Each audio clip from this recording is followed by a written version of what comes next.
इस फिल्म की शुरुआत में हम देखते हैं कुछ जर्मन सैनिकों ने एक शख्स और एक लड़की को अरेस्ट किया है जिसका सिर ढका हुआ है। उसे गोली मारने से पहले जर्मन अफसर उसके मुंह से कपड़ा हटाने के लिए कहता है। वह शख्स कपड़ा हटाता है जो देखने में हिटलर जैसा दिखता है। वो आदमी यह कहते हुए रहम की भीख मांगता है कि वह सैनिक नहीं बल्कि एक एक्टर है। उसे देखकर जर्मन सैनिक हंसते हैं क्योंकि उन्होंने कभी हिटलर को नहीं देखा। जर्मन अफसर उस आदमी से कहता है कि हिटलर की एक्टिंग करो। वह आदमी हिटलर का की एक्टिंग करता है जिसे देखकर जर्मन सैनिक खुश होते हैं, लेकिन जर्मन अफसर को कुछ समझ नहीं आ रहा था। वह तुरंत अपने सैनिकों से कहता है कि इन्हें मार दो। तभी गोली फायर होने की आवाज आती है, लेकिन ये गोली जर्मन अफसर को लगती है। दूसरी गोली एक सैनिक को लगती है। बाकी बचे जर्मन सैनिक एक गाड़ी के नीचे छिप जाता है। वह अपना हेलमेट ऊपर उठाकर स्नाइपर की पोजीशन जानने की कोशिश करता है। तभी एक गोली गाड़ी के टायर के आर पार होते हुए उसके सिर में लगती है, जिसके बाद एक स्नाइपर सोल्जर बाहर आता है जो घायल है और उसके सिर पर बैंडेज लगी हुई है। वह कुछ भी नहीं बोलता, मरे हुए सैनिकों के बैग से खाना और गोलियां ले लेता है और बर्फ में गायब हो जाता है। ये है रेड घोस्ट, जिसने ईस्टर्न फ्रंट पर कई जर्मन सैनिकों को मार दिया है। ईस्टर्न फ्रंट पर रेड घोस्ट के नाम से जर्मन सैनिक अब खौफ जाते हैं। रेड घोस्ट के जाने के बाद जर्मन से सैनिक यहाँ पर आते हैं और जर्मन सैनिकों की डेड बॉडी देखते हैं जिन्हें स्नाइपर से मारा गया है। एक जर्मन अफसर बताता है कि रेड घोस्ट ने पिछले 2 महीनों में 60 से अधिक जर्मन सैनिकों को मार दिया है। जिसके बाद एसएस कर्नल रेड घोस्ट को पकड़ने के लिए कैप्टन ब्राउन को जिम्मेदारी देता है। अगले सीन में हम देखते हैं कि सोवियत सैनिकों का एक ग्रुप जंगल से गुजर रहा है। चारों ओर रेड आर्मी के सैनिकों की लाशें बिखरी पड़ी हैं। भारी बर्फबारी से सैनिक परेशान हैं और उन्होंने कई दिनों से खाना भी नहीं खाया है। उनके साथ एक प्रेग्नेंट लेडी वीरा है जो कि मेडिक यानी कि घायल सोल्जर्स को दवाई देने का काम करती है। जैक इन सैनिकों की टुकड़ी को लीड कर रहा है। काफी दिनों तक जंगल में घूमने के बाद उन्हें एक रहने का ठिकाना दिखाई देता है। ये घर काफी दिनों से बंद है। सोवियत सैनिक अंदर जाने से पहले ठीक से जांच करते हैं, फिर वे अंदर दाखिल होते हैं। घर के अंदर जाते ही उन्हें डाइनिंग टेबल पर काफी सारा खाना, वोडका और पानी मिलता है। एक सैनिक तुरंत वोडका पीने की कोशिश करता है, लेकिन दूसरा सैनिक आके उसे रोकता है। वे दोनों आपस में लड़ते हैं। तभी उनका कैप्टन आके उन्हें रोकता है और कहता है कि यहाँ पर किसी भी चीज को छूने की जरूरत नहीं है क्योंकि इसमें जहर हो सकता है। यह एक जर्मन ट्रैप है। कुछ ही देर बाद उन्हें वेयर हाउस में जहर से मरे हुए रेड आर्मी के सैनिकों की डेड बॉडी भी मिलती है। अब रशियन लेफ्टिनेंट प्रेग्नेंट वीरा और एक सैनिक को इसी घर में रुकने के लिए कहते हैं ताकि वीरा को कोई परेशानी ना हो, जबकि वे बाकी सैनिकों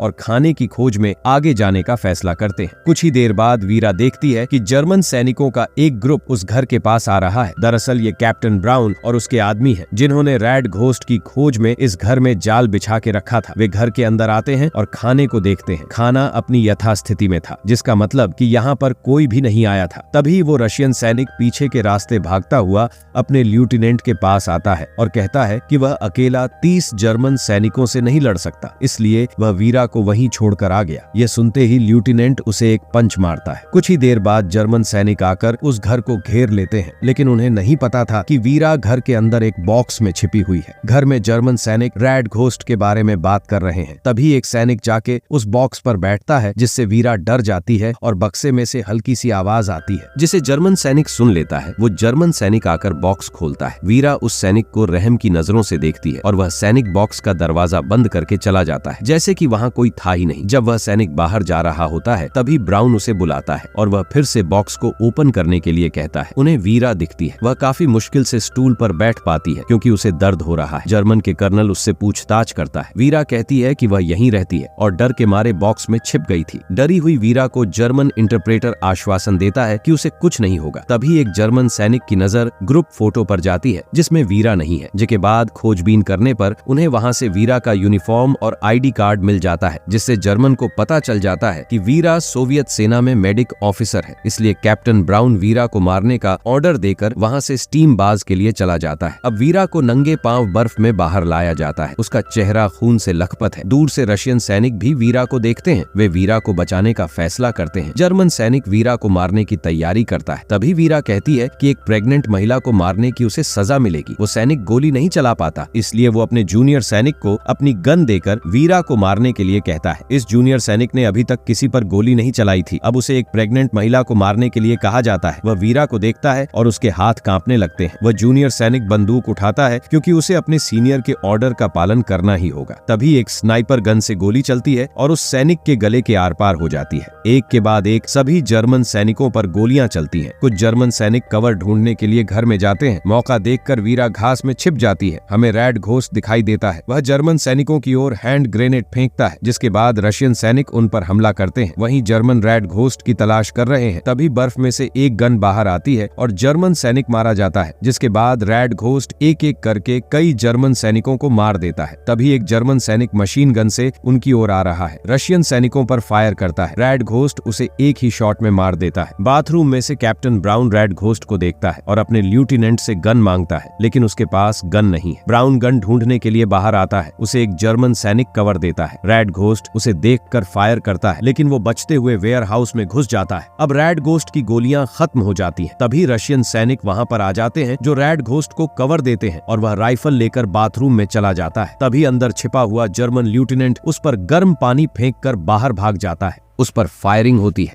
वो बचने के लिए भागता है, लेकिन ठोकर लगने से नीचे गिर जाता है और बुरी तरह घायल हो जाता है। अब सभी अपनी पोजीशन पर फायरिंग के लिए तैयार बैठे हैं। तभी ब्राउन अपने एक सैनिक से राइफल मांगता है। राइफल ब्राउन से थोड़ी दूर गिरती है, जिसे वह खींचने की कोशिश करता है। तभी रेड घोस्ट गोली चलाता है, लेकिन ब्राउन राइफल पाने में कामयाब होता है। अब वो देखता है कि आखिरी जर्मन सैनिक वहां से भागने की कोशिश करता है, जिसे मार दिया जाता है। अब ब्राउन के पास भागने के अलावा कोई ऑप्शन नहीं है, लेकिन ब्राउन नेकड है। वो वेयर हाउस में कपड़े ढूंढता है, लेकिन वहां पर सिर्फ महिलाओं के कपड़े हैं। अब रशियन सैनिक उसे खोजने आते हैं, लेकिन तब तक ब्राउन वहां से भाग जाता है। तभी सोनाबाद से आवाज आती है। रशियन सैनिक डरते हुए दरवाजा खुलते हैं, जिसमें रेड घोस्ट मरने की कगार पर था। वहीं वीरा को भी बचा लिया जाता है। अब वे सभी खाना खाते हैं जो जर्मन सैनिक अपने साथ लाए थे। वहीं एक जर्मन सैनिक अभी भी जिंदा है और मरने का नाटक कर रहा है। तभी एक रशियन सैनिक उसे लात मारता है, लेकिन वह चुपचाप दर्द सहन करते हुए मरने का नाटक जारी रखता है। कैप्टन ब्राउन बर्फ में महिला के कपड़े पहन के भाग रहा है। इसे दूर से देख जर्मन सैनिक दुश्मन समझते हैं, लेकिन नजदीक आते ही वह अपने कैप्टन को पहचान जाते हैं। कर्नल उस पर ताना मारते हुए कहता है कि वह इन कपड़ों में अच्छा लग रहा है। अपमानित कैप्टन ब्राउन काफी गुस्से में है और वह फिर से नए अटैक की तैयारी करता है। सोवियत सैनिक भी अपने अगले प्लान को डिस्कस करते हैं। तभी वीरा के रोने की आवाज आती है। उसे लेबर पेन शुरू हो चुका है, लेकिन कमरे में एक ही आदमी ऐसा है जो इसमें मदद कर सकता है। तभी दरवाजे के बाहर पड़ा जर्मन सैनिक मौका देख के वहां से भाग जाता है। वहीं जैक जानता है कि कैसे बच्चों को जन्म दिया जाता है। जैक की मदद से वीरा बेबी को जन्म देती है। तभी आवाज से रेड घोस्ट जाग जाता है और अपनी स्नाइपर लेकर वहां से चला जाता है। जैक रेड घोस्ट को जाते हुए देख कहता है कि जर्मन सैनिक कभी भी यहाँ आ सकते हैं। बाकी सैनिक भी महसूस करते हैं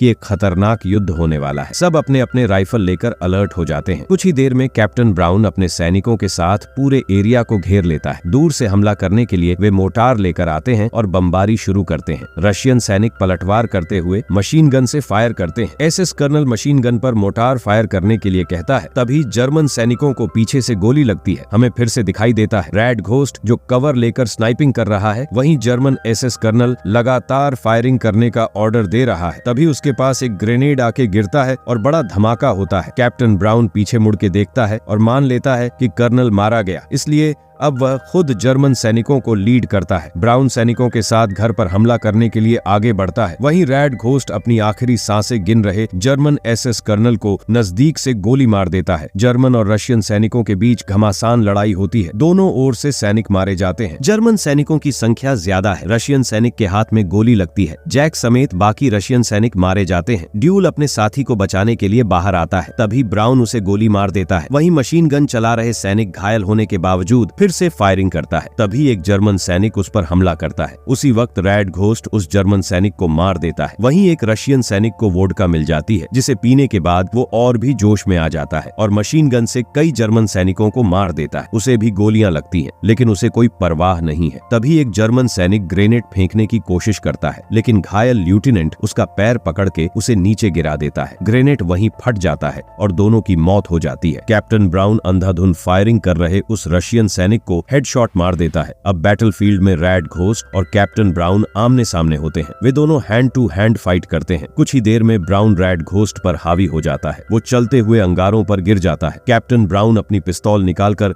रेड घोस्ट पर तान देता है। तभी रेड घोस्ट वहां पड़ी हुई दरांती उठाकर ब्राउन के पेट में मार देता है। कैप्टन ब्राउन की वहीं मौत हो जाती है। रेड घोस्ट अपने आप को संभाले उससे पहले ही उसे पीछे से गोली लगती है और गोली चलाने वाला था जर्मन लेफ्टिनेंट है जिसने पहले मरने का नाटक किया था। रेड घोस्ट जिससे जर्मन सेना डरती थी, उसे मारने के बाद लेफ्टिनेंट काफी खुश होकर हंसने लगता है। तभी कहीं से गोली आकर उस लेफ्टिनेंट को लगती है। यहाँ हमें पता चलता है कि एक रशियन सैनिक जो बच गया था उसने ये गोली चलाई थी। वहीं वीरा अपने बच्चे के साथ सेफ है। जर्मन सैनिक अब भी रेड घोस्ट की तलाश कर रहे हैं। अब वे रेड घोस्ट का पता लगाने के लिए गांव वालों पर अत्याचार करते हैं। वे बच्चों पर गन तान के उन्हें रेड घोस्ट के बारे में पूछते हैं। तभी कहीं से गोली चलती है और जर्मन अफसर मारा जाता है जो एक्टर और उसकी पत्नी को पकड़ा गया था। वे भी अब डटकर जर्मनों का सामना करते हैं। गांव वाले भी उन्हीं का साथ देते हैं और कई जर्मन सैनिकों को मार देते हैं। तभी हमें फिर से हाथ में स्नाइपर लिए एक सैनिक दिखाई देता है। वो एक भी शब्द नहीं, वह पीछे मुड़कर दिखता है जहां उसे रशियन सर्वाइवर दिखते हैं। दोस्तों, यहाँ हमें पता चलता है कि रेड घोस्ट कोई एक इंसान नहीं था, बल्कि कई अज्ञात रशियन सैनिकों की परछाई थी जो बिना किसी स्वार्थ के सोवियत यूनियन के लिए लड़ रहे थे। और इसी के साथ यह फिल्म समाप्त हो जाती है। तो दोस्तों, ये थी सच्ची घटना पर आधारित फिल्म द रेड घोस्ट की कहानी। Thanks for watching.